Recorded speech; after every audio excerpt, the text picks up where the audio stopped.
important de se tenir au courant des actualités. Je ne suis pas journaliste et je ne vous ferai pas le résumé d'absolument toutes les actualités de la semaine. Il s'en passe des choses. J'ai retenu seulement certaines petites informations qui peuvent passer à côté ou qui sont aussi assez importantes et dont il faut que nous ayons connaissance.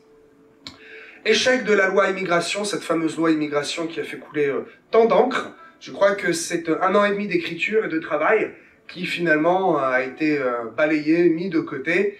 Voilà, Monsieur Darmanin a voulu présenter sa démission, Monsieur le Président n'a pas voulu.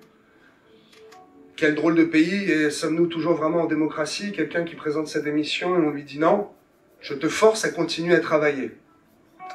Je vous laisse votre propre avis là-dessus et je vous laisse la réflexion.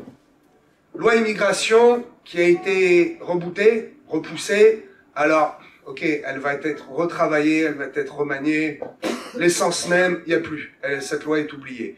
Parce que à 5 députés près, cette loi aurait pu passer. Et 1 an et demi de travail aurait pu aboutir. Qu'on soit pour ou qu'on soit contre, en tout cas, c'est un gâchis de travail énorme. Parce que 5 députés, qui étaient pour, en fait, n'étaient pas là ce jour-là. Ils ont forcément à chaque fois de bonnes excuses. Parlons des députés. Combien y a-t-il de députés, mes amis, le savez-vous? 577 députés.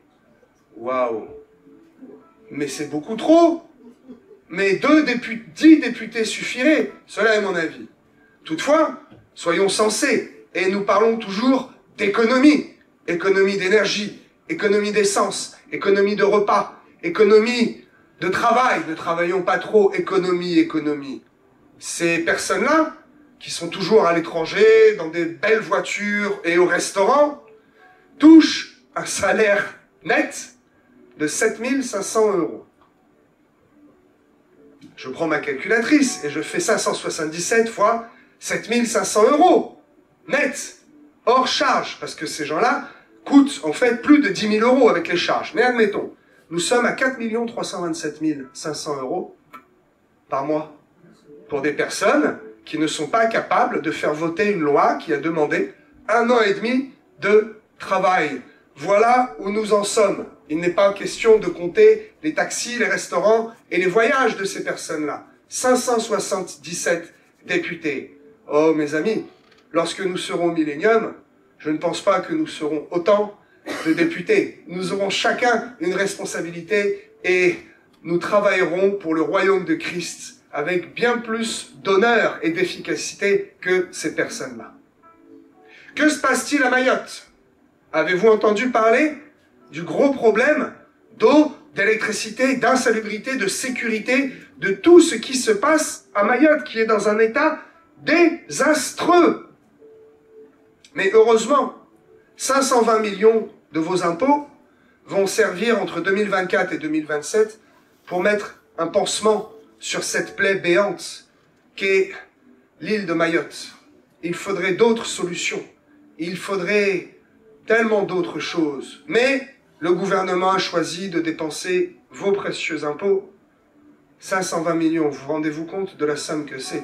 Et je doute qu'il y ait une efficacité. Toutefois, prions pour Mayotte. Prions pour nos territoires outre-mer. Parce que la gérance, la gestion est complètement différente de la manière dont le gouvernement a de gérer le territoire métropolitain. Prions pour les îles, prions pour la Martinique, pour la Guadeloupe, la Guyane, Tahiti, Mayotte. Prions pour que ces habitants puissent avoir un niveau de vie qui est digne. Ils sont français, ils devraient avoir un niveau de vie au moins aussi digne que tous les Parisiens, n'est-ce pas? Prions pour une égalité au niveau du gouvernement et de la gestion de notre pays. Notre pays, partons vers un autre pays qui est la Chine. Et je vois venir quelque chose. Je pense que peu l'ont vu. 2024 va être très compliqué. Il va y avoir vraiment beaucoup de choses qui vont s'accélérer, de grands mouvements, principalement spirituels, mais je vois quelque chose au niveau de l'économie. La Chine, qui est, si Israël est l'horloge du monde, la Chine est un petit peu le livret A du monde, le porte-monnaie, la réserve. Ce sont eux qui font tourner une grosse partie de l'économie mondiale. Les Chinois travaillent énormément, ils produisent énormément. Eh bien, depuis quelque temps, il y a une déflation. Oh, quel mot savant. Ils arrêtent d'augmenter leur production, et l'augmentation va en diminuant.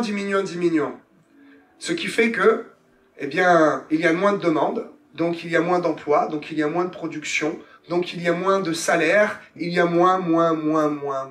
Il y a toujours un temps de latence.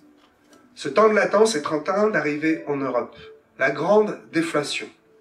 Prenez garde, parce que l'économie s'annonce compliquée en 2024. Je vous l'ai dit. Et puis je terminerai avec un sujet que j'ai évoqué il y a 2 semaines, la fameuse COP 28.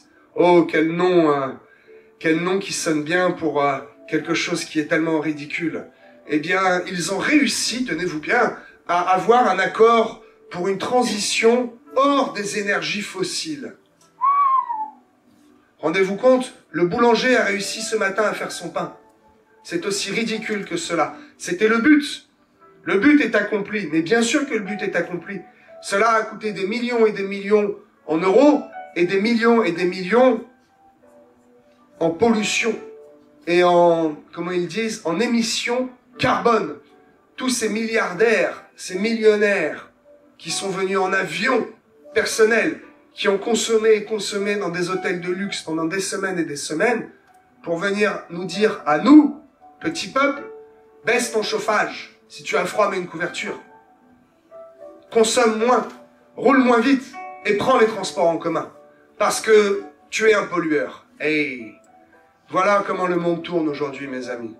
L'échec de la loi, les députés, Mayotte qui est abandonnée, la Chine qui est en train de chuter tout doucement au niveau de l'économie, et cette COP 28 qui est une grosse esbrouffe, et comme un feu d'artifice qui est fait juste pour nous divertir et pour que nous regardions ailleurs.